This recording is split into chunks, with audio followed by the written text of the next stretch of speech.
तो खबर है वक्फ बोर्ड की। आप लोगों को वक्फ बोर्ड के ऊपर मैंने प्रॉपर एक सेशन आज से 7 महीने पहले किया था, जब संसद के अंदर एक प्राइवेट मेंबर बिल लाया गया था, ये कहते हुए कि वक्फ बोर्ड को कैसे ना कैसे करके कंट्रोल में लाया जाए। इसके लिए आज से 7 महीने पहले एक सदन के अंदर प्राइवेट मेंबर बिल आया था। मैंने इसके बारे में आपको प्रॉपर जानकारी दी है और आप में से बहुत सारे लोग इस वीडियो को ऑलरेडी देख चुके हैं, बड़ी संख्या में लोगों ने इस वीडियो को देखा है।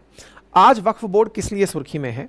आज की सुर्खी होने का बड़ा कारण है कि सरकार के द्वारा हाल ही में संसद के अंदर अल्पसंख्यक मामलों के मंत्रालय के द्वारा, किरण रिजिजू जी के द्वारा एक बिल प्रस्तावित किया गया है, या कहिए कि एक संशोधन प्रस्तावित किया गया है, जो कि वक्फ के जो पुराने कानून हैं उनको बदलकर उसमें संशोधन करेंगे। और संशोधन करके हाल ही में जिन कारणों से वक्फ सुर्खियों में था, बड़ी सुर्खी इस बात की थी कि ये किसी की भी प्रॉपर्टी पर अगर क्लेम कर देता था कि ये जगह हमारी है, तो फिर उस जगह को ये बताने के लिए कि ये जगह उस खुद व्यक्ति की है, ये जिम्मेदारी व्यक्ति पर आ जाती थी। वक्फ तो अपने स्तर पर केवल जगह को अपना बताकर निकल लिया करता था।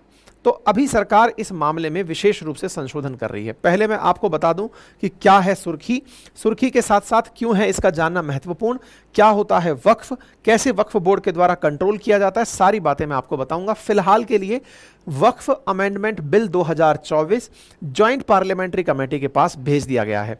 ज्वाइंट पार्लियामेंट्री कमेटी क्या होती है, क्या करती है, सारी बातें आज के सेशन में हम बताएंगे। एक एक करके सारी चीजें बताएंगे। किस प्रकार से अपोजिशन इसका विरोध कर रहा है, अपोजिशन के अधिकांश जो लीडर्स हैं उनका क्या क्या कहना है, किस प्रकार से वो इस चीज को देखते हैं, सारी बातें हम बताएंगे। सरकार का केवल ये कहना है कि वो वक्फ बोर्ड के कामकाज में पारदर्शिता लाना और महिलाओं को बोर्ड में शामिल करने के लिए इस कार्य को कर रही है।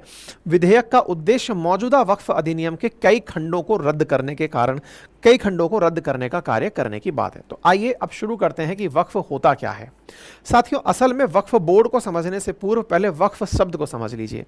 वक्फ शब्द का अर्थ हुआ दान। किसी व्यक्ति के द्वारा धार्मिक काम के लिए दिया गया जो कोई काम है, धार्मिक कार्य के लिए जो दिया गया दान है, उसे वक्फ कहा जाता है।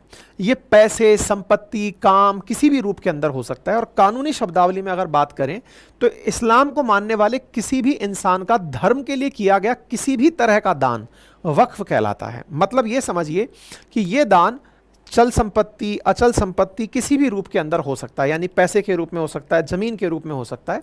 जब कोई व्यक्ति धर्म के लिए दान कर देता है तो उस दान का क्या हो सकता है? तो वो दान चूंकि अब धर्म के नाम पर कर दिया गया है, तो उस जमीन पर शैक्षणिक संस्थान, कब्रिस्तान, मस्जिद, धर्मशालाएं, इन सब का विकास किया जा सकता है।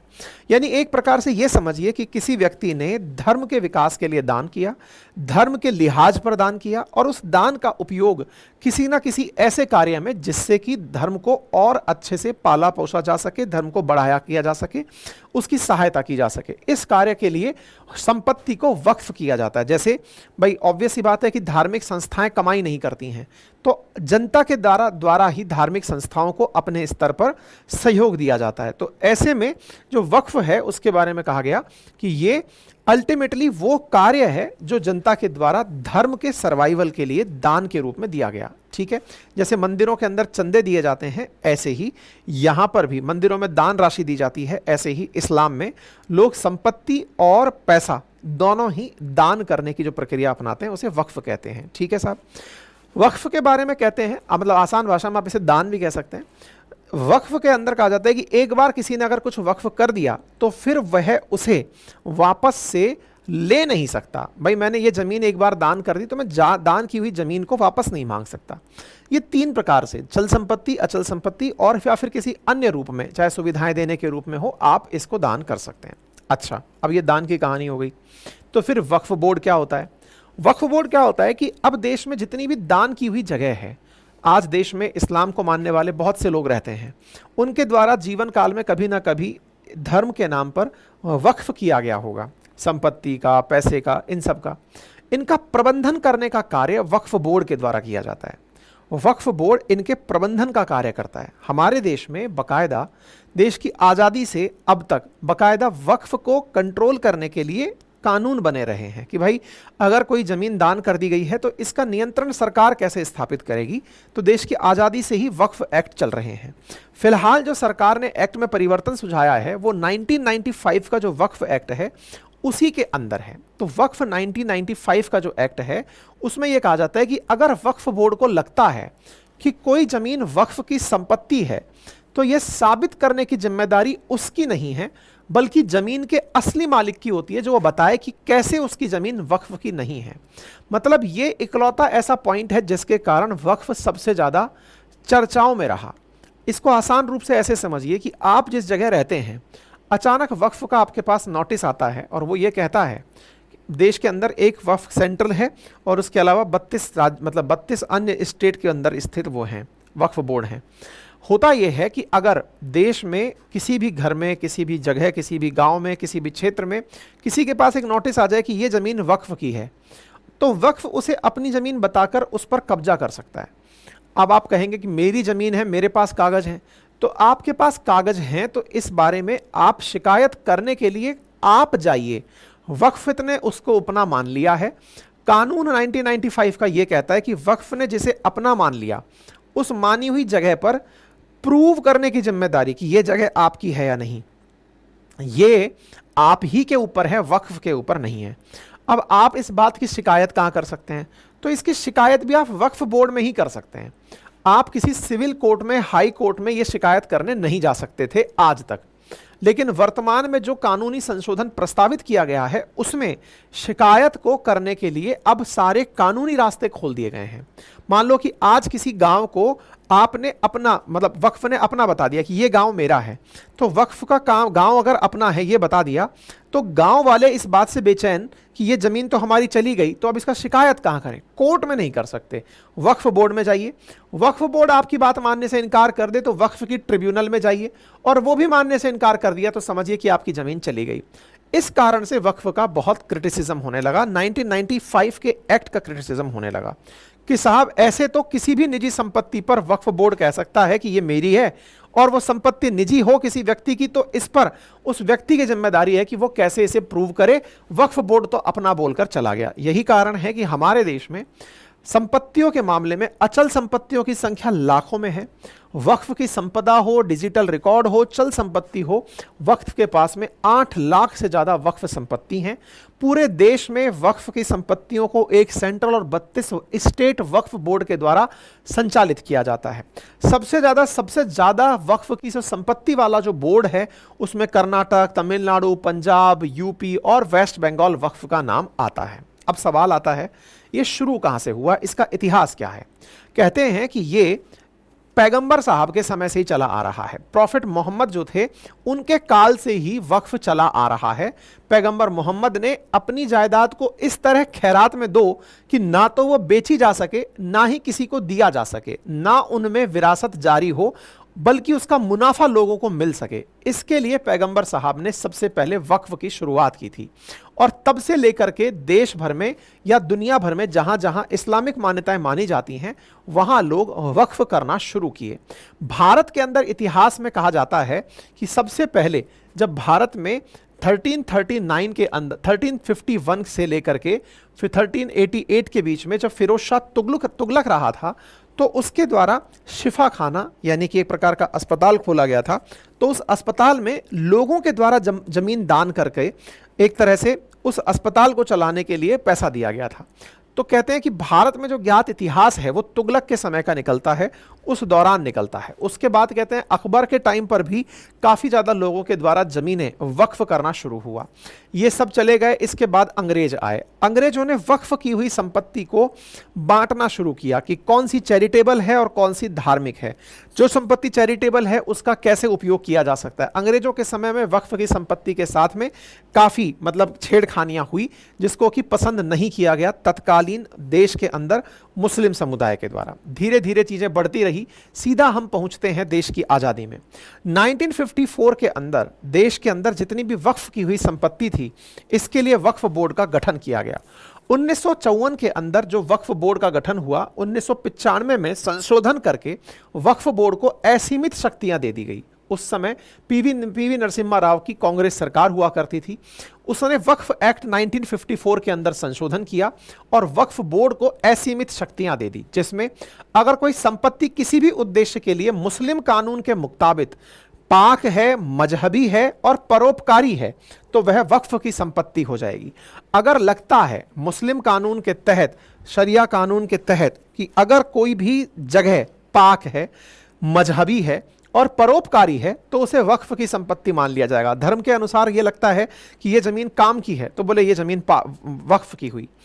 इसी के लिए वक्फ का जो एक्ट 1995 है उसकी धारा 40 कहती है कि यह जमीन किसकी है, यह वक्फ का सर्वेयर और वक्फ का बोर्ड तय करता है। बाद के वर्षों में 2013 में संशोधन भी कर दिया गया जिससे वक्फ को इससे संबंधित मामलों में असीमित और पूर्ण स्वायत्तता दे दी गई। मतलब एक प्रकार से समझिए, पहले दान की हुई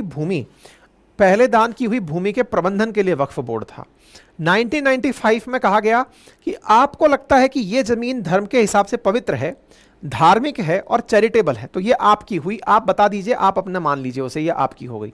नंबर दूसरा, और कहा कि अगर वक्फ के हिसाब से कोई जमीन उसको अपनी लग जाती है तो इसकी धारा 40 कहती है कि अब आपकी जिम्मेदारी है जिसकी जमीन को, जैसे कल को मेरे घर को वक्फ ने अपना कह दिया कि ये मेरा है तो इसका मतलब अब मुझे ये जाकर के प्रूव करना पड़ेगा वक्फ के अंदर कि साहब मेरे पास इस घर का पट्टा है, मेरे पास इस घर का एनओसी है, मैं इस घर में लंबे समय से रह रहा हूं, ये मेरे ऊपर जिम्मेदारी आ जाएगी, वक्फ के ऊपर नहीं। वो तो लगा दिया टैग कि ये मेरा है।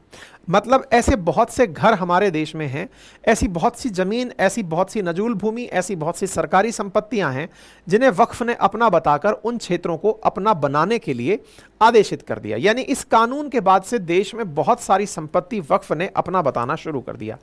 वक्फ को मिले इस असीमित शक्ति के कानून के चलते इसके अंदर बहुत सारी कमियां देखी गई कि साहब अगर किसी व्यक्ति को मान लीजिए शिकायत भी करनी है तो भी वो वक्फ बोर्ड में जा रहा है, तो ये तो न्याय के सिद्धांत के खिलाफ है ना। हमारे देश में न्यायपालिका को चैलेंज कर रहा है वक्फ बोर्ड, और अगर वक्फ बोर्ड का फैसला आपको मान्य नहीं है तो आप ट्रिब्यूनल में जाइए, लेकिन वो भी वक्फ बोर्ड का ही ट्रिब्यूनल है। ऐसे में वक्फ बोर्ड के अंदर कोई भी प्रकार से कोई व्यक्ति अपनी संपत्ति को क्लेम करने के लिए हो सकता है कि वो परेशान रहे, लेकिन उसे एक हाई कोर्ट और सुप्रीम कोर्ट में जाने की इजाजत नहीं दी जाती थी। अब इसी को ध्यान में रखते हुए यह कानून लाया गया है। असल में कुछ ऐसी घटनाएं घटी पिछले कुछ सालों में जिससे इस बात की जरूरत महसूस की जाने लगी। घटना है वर्ष 2022 सितंबर में तमिलनाडु की।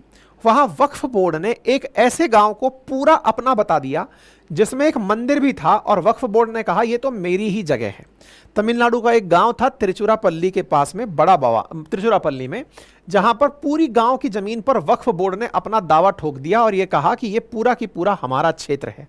इस क्षेत्र में हिंदू बहुतायत में रहते हैं, यहां 1500 साल पुराना मंदिर भी बना है। ऐसे में वक्फ बोर्ड यहां पर कब्जा कैसे कर सकता है, इस विषय पर बहुत ज्यादा विवाद होने लगा। यह जानकारी बाहर भी कैसे निकल कर आई, तो इसके अंदर का सबसे बड़ा कारण समझिए कि हुआ ये कि एक बार एक गांव का व्यक्ति अपनी जमीन बेचने गया। जब जमीन बेचने गया तो जमीन पे बेचने से पूर्व जगह जहां पर जमीन बेचनी थी उसने कहा कि वक्फ बोर्ड से एनओसी लेकर आओ, नो ऑब्जेक्शन सर्टिफिकेट, कि आप जमीन बेचना चाहते हो। बोले वक्फ से क्यों लेके आऊं? बोले ये जमीन आपकी है ही नहीं, ये वक्फ की है। जहां 1500 साल पुराना मंदिर बना हो, जहां देश के अंदर ऐतिहासिक रूप से कभी वक्फ ना रहा हो, उस जमीन को कागजों में वक्फ बोर्ड ने अपने चला लिया और उस व्यक्ति को चक्कर काटना पड़ा बार बार वक्फ बोर्ड का कि सर ये जमीन मेरी है, मेरे दादे परदादे 3-3 पीढ़ियां यहां रह रही हैं, फिर भी ये जमीन आपने अपनी बता दी। ये चीज बहुत ज्यादा सुर्खियों में रही 2022 के अंदर। ठीक है, कहने का मतलब यह हुआ कि वक्फ बोर्ड अपने द्वारा पहले लोगों को एनओसी देगा तभी वो कुछ लोग काम कर सकेंगे। इसके चलते तमिलनाडु के अंदर प्रोटेस्ट होने लगे, लोग इस बात को लेकर के काफी ज्यादा सरकार पर मतलब हावी होने लगे, डीएम के सरकार पर आरोप लगे कि उन्होंने इस प्रकार से सरकार को काम करने दिया है। ठीक है साहब, ऐसी ही घटना हुई भेट द्वारका के अंदर। भेट द्वारका, द्वारका भगवान श्री कृष्ण की नगरी, वहां पर वक्फ बोर्ड ने भेट द्वारका के 2 आइलैंड्स को अपना बता दिया, जिस पर जज भड़क गए। जज ने कहा कि भाई ये तो भगवान श्री कृष्ण की नगरी है, इसको आप कैसे अपना बता सकते हैं? बोले साहब यहाँ के कई आइलैंड्स में से कुछ आइलैंड्स पर मुसलमान रहते हैं, मेजॉरिटी में मुसलमान रहते हैं, तो मुसलमान रहते हैं इसलिए ये जगह हमारी हुई क्योंकि हमें अपने हिसाब से लगती है। इस बात पर यह आवश्यकता महसूस होने लगी कि वक्फ प्रॉपर्टी को कहीं ना कहीं किसी भी जगह कब्जा करने के लिए उपयोग में किया जा रहा है। मतलब आप सोचकर देखिए, एक भारत के अंदर आंकड़ा निकल कर आता है जिसमें पता चलता है कि देश की राजधानी के अंदर 16,844 ऐसी प्रॉपर्टी हैं जो कि दान दी जा चुकी हैं, और इनका व्यवसायिक कीमत अगर नापी जाए तो 1200 करोड़ रुपए से ऊपर है। इनमें से कुछ जमीनें रजिस्टर्ड हैं और कुछ जमीनें रजिस्टर्ड नहीं हैं। इंटरेस्टिंग बात क्या है कि वक्फ अपनी जमीन बता देता है और उन जमीनों पर लोग कब्जा कर लेते हैं। मतलब ऐसे समझिए, वक्फ ने इस क्षेत्र को अपना बता दिया कि ये 10 बीघा जमीन अपनी है। जमीन अपनी है तो 10 बीघा वाला परेशान होता रहे, वो वक्फ के पास जाकर बताता रहेगा कि सर ये जमीन मेरी है मेरी है, वो कहता रहेगा, वो वक्फ सुनता रहेगा। लेकिन वही रिवर्स सुनिए, उस 10 बीघा जमीन पर 10-50 लोग आए और वो वक्फ की जमीन पर कब्जा करके रहने लग गए। अब कब्जा पहले तो वक्फ ने किसी को अपना बताया और वक्फ की जमीन पर कोई और कब्जा करके रहने लग गया। वक्फ छुड़वाता है नहीं छुड़वाता ये अलग बात है। तो आप आंकड़ा देखिए कि पंजाब में 5610 ऐसी जमीनें हैं जो कि लोगों ने गैर कानूनी रूप से कब्जे की हुई हैं। ऐसे ही एमपी में 3240, वेस्ट बंगाल में 382, यानी वक्फ बोर्ड की जमीन पर लोग कब्जा कर ले रहे हैं। मतलब एक प्रकार से ये समझे कि पहले तो वक्फ बोर्ड दूसरे की जमीन हड़पता है और उन हड़पी हुई जमीनों पर कोई और आकर के घर का बसेरा बना लेता है। तो एक प्रकार से लैंड बैंक के अंदर एक अलग ही प्रकार का काम चल रहा है। महाराष्ट्र वक्फ बोर्ड द्वारा मीडिया को दिए अपने आंकड़ों में बताया गया कि वक्फ में दान की गई 70% जमीनों पर अलग अलग लोगों ने अपना कब्जा गैर कानूनी रूप से जमाया हुआ है, जिस पर कोर्ट में केस भी चल रहे हैं। मतलब वक्फ ने अपना बताया, अपनी जमीन पर कोई और आके बस गया। एक प्रकार से एक मतलब जमीन को अपना बताकर लेने की जो कला है, इस कला का नुकसान वक्फ को भी हुआ है कि उनकी जमीन पर किसी और का कब्जा हो गया है। इतना ही नहीं, हाल ही में तो हद यह हुई कि जो ताजमहल है वक्फ ने इसे भी अपना बता दिया। यह खबर छपी कि सुन्नी वक्फ बोर्ड ने ताजमहल को रिलीजियस प्रॉपर्टी डिक्लेयर करते हुए कहा कि यह भी हमारी है। इस पर तो कोर्ट नाराज हो गई और कोर्ट ने यह कहा कि भाई शाहजहां ने आपको अगर दिया था तो वो कागज ले आओ जहां पर यह लिखा था कि शाहजहां ने इसको ताजमहल को आपको वक्फ कर दिया। तो बोले साहब हमारा कानून कहता है कि कोई भी जगह अगर हमें पवित्र लगती है, कोई भी हमें धार्मिक लगती है, परोपकार की लगती है तो वक्फ की होगी धर्म के हिसाब से। तो इसलिए ताजमहल को भी हम अपना मानते हैं। तो इसका मतलब वो जो धारा 40 थी ना 1995 की, उसके चलते वक्फ किसी भी जगह को अपनी बताता चला जा रहा था, जिसके चलते ये आवश्यकता आ गई थी कि वक्फ के कानून में विशेष रूप से इस धारा को कर्टेल किया जाए कि वो किसी भी जगह को अपना बता दे। इसके साथ साथ जहां अब तक आपको समझ में आ गया होगा कि अगर शिकायत करने जाना है तो वक्फ बोर्ड में जाना है, शिकायत के आगे जाना है तो वक्फ ट्रिब्यूनल में जाना है, हाई कोर्ट और सुप्रीम कोर्ट में जाने की इजाजत नहीं है। तो बोले नहीं, इसके अंदर हाई कोर्ट और सुप्रीम कोर्ट में भी जाने की इजाजत दी जानी चाहिए। मतलब कुल मिलाकर के वक्फ की जमीन के चलते ये डिमांड निकल के आने लगी कि कुल मिलाकर के अब आवश्यकता आ गई है, समय आ गया है कि यह तय किया जाए कि जो संपत्ति वक्फ की है उसके ऊपर कानून में संशोधन किया जाए। इसी के चलते साथियों 1995 से लेकर के अब तक, विशेष रूप से जब से 1995 का एक्ट आया उसके बाद 2013 में संशोधन आया, 15 साल में वक्फ की संपत्तियां 2 गुना हो गई। यानी कि जो संपत्ति पहले थी उससे डबल संपत्ति, क्योंकि जो जगह अपनी बता दी वो कानून के अनुसार उनकी हो गई। इसी को ध्यान में रखते हुए अल्पसंख्यक मामलात के जो मंत्री हैं, क्योंकि वक्फ का जो सेंट्रल बोर्ड है उसके जो अध्यक्ष होते हैं वो अल्पसंख्यक मामलात के मंत्री होते हैं, किरण रिजिजू द्वारा इस मामले में केंद्र के अंदर संशोधन विधेयक लाया गया।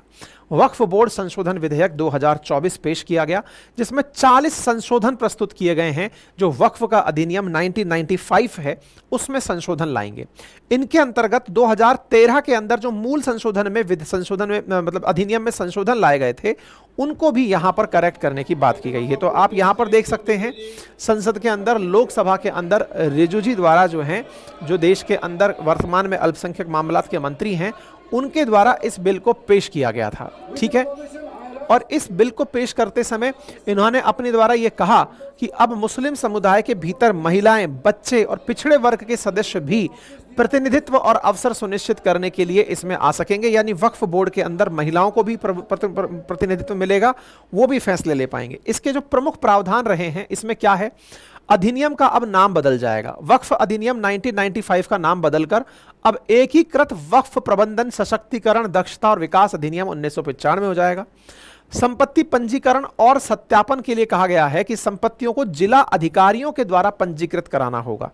मतलब अब अगर वक्फ को लगता है कि यह जमीन मेरी है तो पहले वो कलेक्टर से पूछवाए कि यह जमीन वाकई में वक्फ की है क्या। कलेक्टर जो कि राजस्व अधिकारी होता है, जो राजस्व का कंट्रोलर होता है उस पूरे क्षेत्र का, जमीन का सबसे बड़ा लैंड होल्डर वही है। तो ऐसे के अंदर राजस्व के लिए पहले कलेक्टर से कंफर्म करिए कि यह जमीन वक्फ की है कि सरकार की है। ठीक है।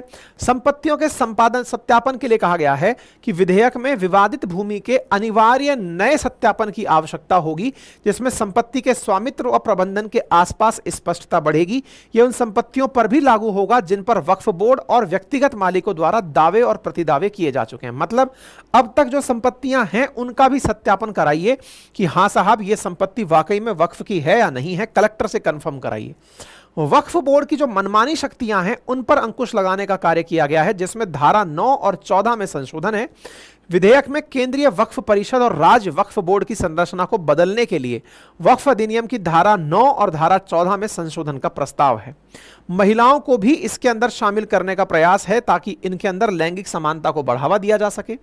सर्वेक्षण आयुक्त के नाम पर कलेक्टर द्वारा नामित डिप्टी कलेक्टर या एडिशनल कलेक्टर वो इसके अंदर सर्वेक्षण करेंगे। अब प्रतिनिधित्व की अगर बात हो तो इस वक्फ के अंदर मुस्लिम समुदाय में भी जो शिया, सुन्नी, बोहरा, आगा खानी और अन्य पिछड़े वर्ग के जो हैं उनको भी प्रतिनिधित्व देने का प्रावधान किया गया है। वो धारा 40 जो ये कहती थी कि बोर्ड ने किसी को भी कह दिया कि ये जगह मेरी है, बोले इसको तो हटाने का ही प्रावधान कर दिया है कि इसको हटा ही दो, क्योंकि वक्फ अपनी तरफ से कोई भी जगह अपनी बता दे, बोले ये नहीं चलेगा। साथ में क्या कहा गया है, यदि कोई भी संपत्ति में दर्ज करने का कोई भी मामला है तो उसके लिए राजस्व कानूनों की प्रक्रिया को अपनाया जाएगा। साथ ही साथ ट्रिब्यूनल में भी संशोधन करने की बात की गई है और इसके अंदर संपत्तियों के लिए भविष्य के अंदर भी संशोधन करने की बात की गई है। ठीक है साहब, ये जानकारी मैंने बता दी। अगर हम तुलनात्मक रूप से अध्ययन करें कि अब नया और पुराने में क्या अंतर हो गया है, तो जैसे सेक्शन 40 में रीजन टू बिलीव के तहत वक्फ बोर्ड ये बोल देता था कि ये प्रॉपर्टी मेरी है, तो उस जमीन पर दावा करने वाला सिर्फ ट्रिब्यूनल में ही अपील कर पाता था। मान लो कि आपकी जमीन को वक्फ ने अपना बता दिया तो आप केवल ट्रिब्यूनल में जाकर के शिकायत कर सकते थे। लेकिन अब नए बिल में दावा करने पर क्या होगा कि ट्रिब्यूनल के अलावा आप रेवेन्यू कोर्ट में, जो कलेक्टर की कोर्ट होती है उसमें, सिविल कोर्ट में और हाई कोर्ट में भी अपील कर सकते हैं अगर वक्फ की कोई संपत्ति आपको लगता है कि वक्फ ने अपनी बता दी है। वक्फ ट्रिब्यूनल का फैसला पहले अंतिम हुआ करता था, उसे चुनौती नहीं दी जा सकती थी, अब उसे हाई कोर्ट में अपील करने के दौरान चुनौती दी जा सकती है। किसी जमीन पर मस्जिद हो या उसका उपयोग इस्लामिक उद्देश्य के लिए किया जा रहा हो तो ऑटोमेटिक वक्फ की संपत्ति हो जाया करती थी अब तक।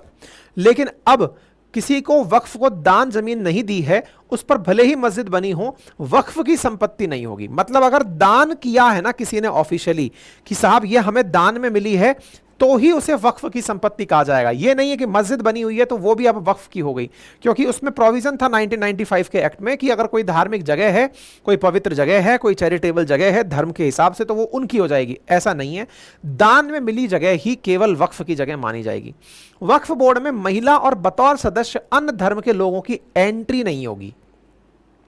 पहले तक तो यह हुआ करता था, अब क्या हो गया, वक्फ बोर्ड में 2 महिलाएं और अन्य धर्म के 2 सदस्यों को एंट्री मिलेगी जो कि वक्फ बोर्ड का संचालन करेंगे। एक प्रकार से इसके प्रबंधन को अब और ज्यादा पारदर्शी बनने का कार्य किया गया है।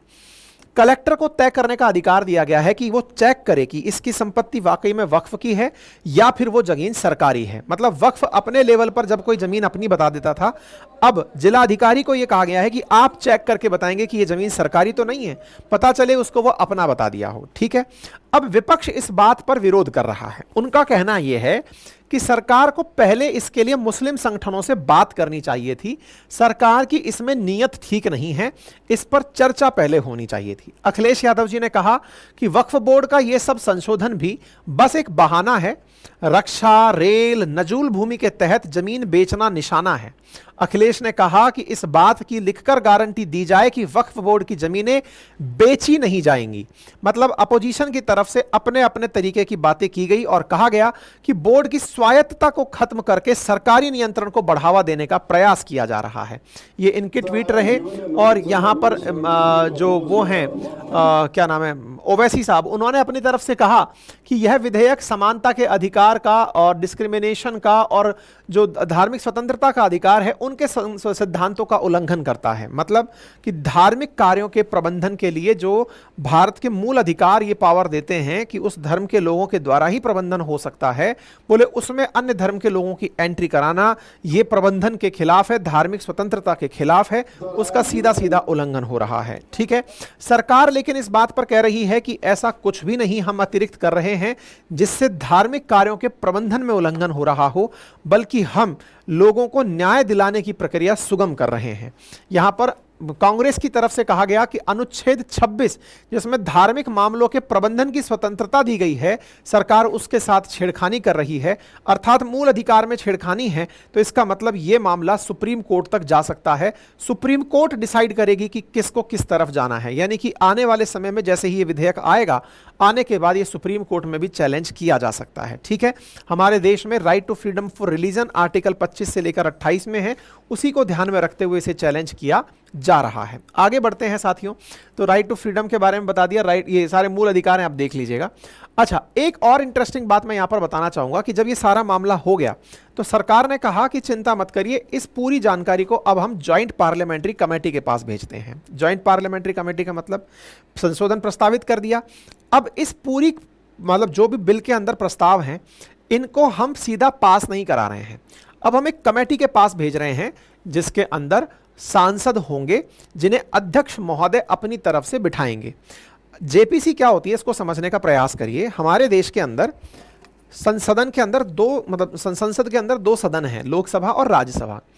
अगर कभी जेपीसी बनाई जाती है तो इसमें प्रयास किया जाता है कि अगर राज्यसभा से 10 सांसद लिए हैं तो जस्ट डबल लोकसभा से सांसद लिए जाएं। तो एक कमेटी बनाई जाती है जिस कमेटी का कार्य होता है कि उस पूरी जो प्रस्ताव हैं उस पर वो प्रॉपर तरीके से विचार विमर्श करे और एनालिसिस करके फिर अध्यक्ष को बताए कि साहब ये चीज इसमें ऐसे है। मान लीजिए ये बिल सरकार ने प्रस्तावित किया, अब ज्वाइंट पार्लियामेंट्री कमेटी अगर बनती है तो इसके अंदर पहले तो ये समझिए कि राज्यसभा और लोकसभा 2:1 के अंदर, मतलब राज्यसभा का 1 अनुपात है और लोकसभा का 2 अनुपात है, इस अनुपात में पहले तो इसमें सदस्य रखे जाएंगे। मान लो 31 मेंबर की जेपीसी बनाई गई तो इसमें 31 सांसद होंगे, एक व्यक्ति इसका अध्यक्ष होगा। सत्तारूढ़ पार्टी ऑब्वियसली बात है जिसके लोग ज्यादा हैं उसके मेंबर जेपीसी में भी ज्यादा होंगे, लेकिन जितनी अन्य पार्टियां हैं उनको भी इसमें प्रतिनिधित्व देने का प्रयास किया जाएगा। जेपीसी जब गठित होती है तो इसमें सारे सांसद जो मिलते हैं, 31 सांसद जिनके पास ये जिम्मेदारी है, वो उस विधेयक के हर पार्ट पर चर्चा करते हैं। उसके लिए उन्हें आवश्यक हुआ कि किसी को बुलाकर पूछताछ करनी है तो वो उसे बुलाकर पूछताछ भी करते हैं कि हाँ भैया आप बताइए इसमें क्या राय है, इसको कैसे किया जा सकता है, इसमें क्या प्रावधान हो सकता है, इसमें क्या गलत है क्या सही है, वो सारी बातें बैठ करके जेपीसी सुनती है, सुनवाई करती है। सुनवाई करके फिर फैसले, मतलब जेपीसी की पावर यह है कि अगर उसे लगता है कि कोई व्यक्ति उसकी बात नहीं मान रहा है तो उसको संसद के भी विशेष अधिकार के उल्लंघन के रूप में देखा जा सकता है कि संसद की अवमानना की है साहब, हमारी बात ना सुन करके इसने, है ना। तो जेपीसी अब इस मामले पर सारे तथ्यों की जांच करेगी। जब जांच कर लेगी अपनी तरफ से जो राय है वो निश्चित समय अंतराल में वो स्पीकर को सौंप देगी, फिर स्पीकर सदन को संबोधित करके बता देंगे कि जेपीसी ने ऐसा किया। मतलब एक प्रकार से ये समझिए कि ये संसद के काम को बांट रही है। संसद के पास में बहुत सारे काम ऑलरेडी हैं तो 31 सांसदों को उठाकर एक काम पकड़ा दिया कि आप जाइए इसके सारे पक्ष विपक्ष देख लीजिए। फिलहाल के लिए जेपीसी के पास इस मामले को भेजना एक सकारात्मक कदम है। ये इस प्रकार से है जैसे कि जब कृषि कानून आए थे तो ये बड़ी डिमांड की गई थी कि साहब इसको जेपीसी के पास भेज दिया गया होता तो बढ़िया होता, है ना। अभी जैसे रिसेंटली जब इलेक्शन हुए थे तो 4 जून के अंदर जो शेयर मार्केट में उतार चढ़ाव हुआ था उस पर राहुल गांधी जी ने डिमांड की थी कि साहब जेपीसी के पास भेजना चाहिए था कि ये वास्तविकता में कोई भी गड़बड़ तो नहीं हुई है। तो जेपीसी एक तरह से न्यायिक कार्य का कार्य करती है। अब इस बिल को उसके पास भेज दिया गया है तो वो जांच करके अपनी रिपोर्ट सौंप देगी। देखना होगा कि सरकार और सरकार के प्रतिनिधि, अपोजिशन के प्रतिनिधि जेपीसी में रहकर इस कानून में क्या संशोधन प्रस्तावित करते हैं, फिर किस तरह से ये प्रस्ताव निकल कर आता है। आप इस विषय पर क्या सोचते हैं